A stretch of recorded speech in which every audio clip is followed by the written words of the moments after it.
eyalyamu banne olukwe ye Museveni.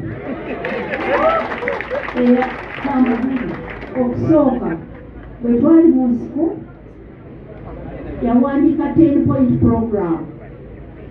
Nze ne muganda wange tetwagitayipinga. Ye yava mu nsiko n'ajja e London ng'ayagala okwegatta ne Balule, Profesa Lule. N'awandiika 10 point n'atuwa ne tugitayipinga, n'ateekamu constitution, n'ateekamu ebintu bingi. Bwe twatuuka wano tetwakola constitution, ani yagimenya?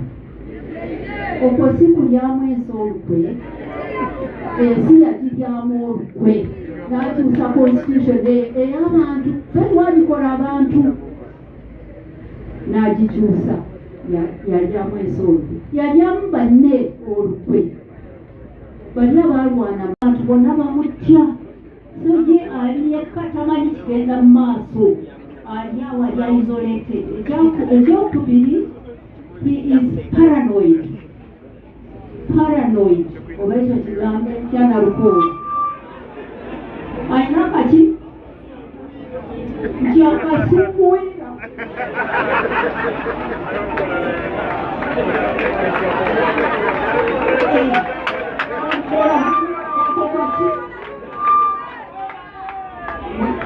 Musajja wakasunguyira ebimunyiiza biba tebiriimu n'akatoni nnyo kamunyiiza.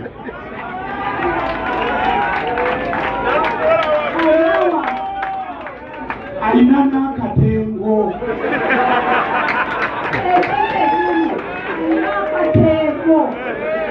Ekyo kyakubiri. Ekyokusooka isolated, ali yekka tamanyi kigenda mu maaso. Ekyokubiri alina akatengo. Ate ekyokusatu wano mukirunyize kinona kiki, he is more ruthless than ever. Mutemu nnyo kati. Ekyo mukitegeere. Temukitya, ate temukitya naye kyo kituufu.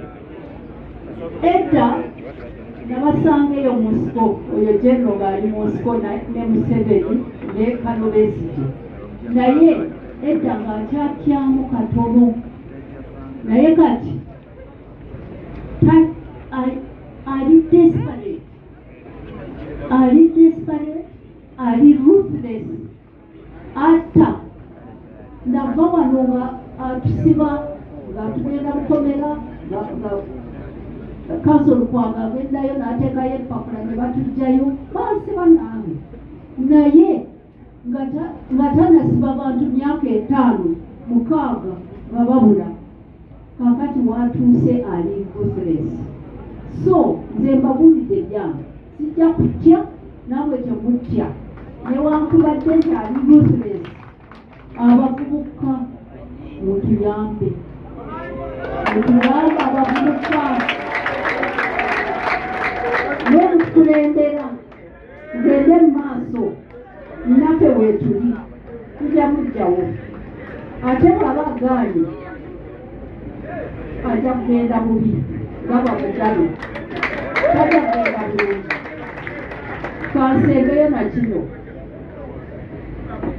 ndaba mu mawulire ne Museveni yekka ayogera bw'atyo nti Besigye alina emisango.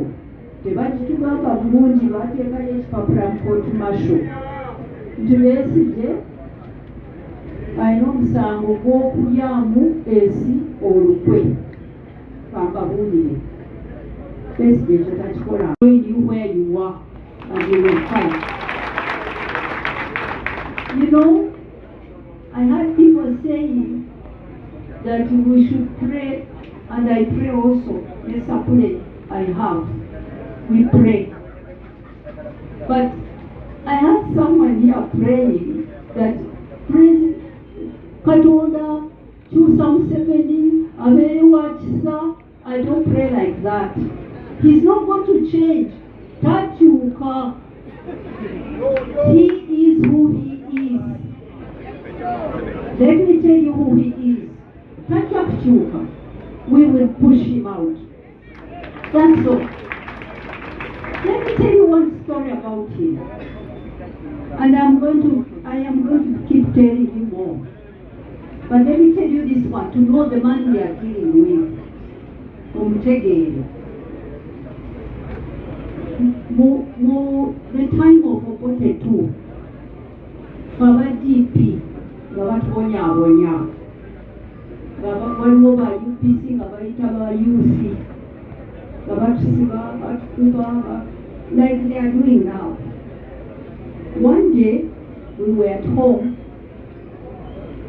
abantu ne bajja eka ne bagamba kitange nti waliwo omukyala bamukubye bamutulugunye ayeeri embalala eyo kukubiri yeebase mu luguudo ali bubi. Kitange n'ababuuza nti ani omumanyi, bayogaga nti tulowooza maama wa Museveni. Taata yagamba mwanyinaze nafa banati. Genda olabe oyo omukyala bw'aba ali maama wa Museveni omugyewo ku luguudo omuleete wano. Abantu bonna nga bamutya nga Museveni ali mu nsiko. Maama wa Museveni mwanyinaze yamuleeta eka ne bamujanjaba. Yali ng'akankanye nnyo n'agamba tayinza na kusula mu nnyumba n'abantu abalala nga taata ayinawo ennyumba y'abagenyi awo.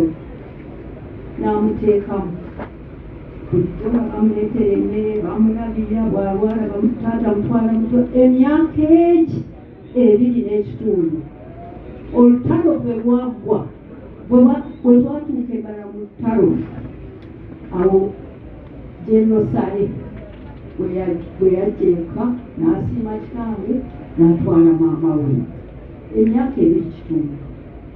Kakati oyo bwe twalabirira eka ewaffe bw'oba olaba kyakola beesije olowooza oyo ayinza okukyuka.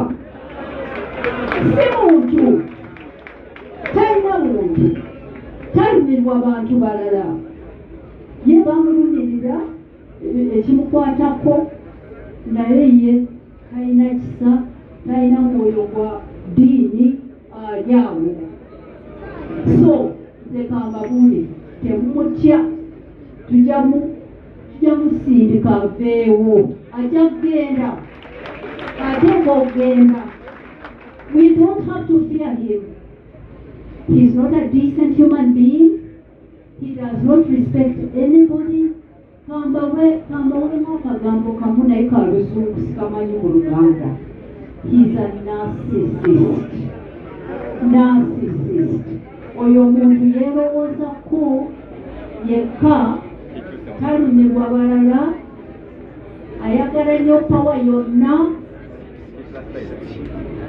Ali simanyi mu Luganda lumenye naye yoyo yennyini tulina okumusindika n'avaawo.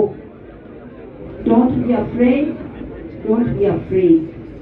Kaakati ensonga y'okusatu.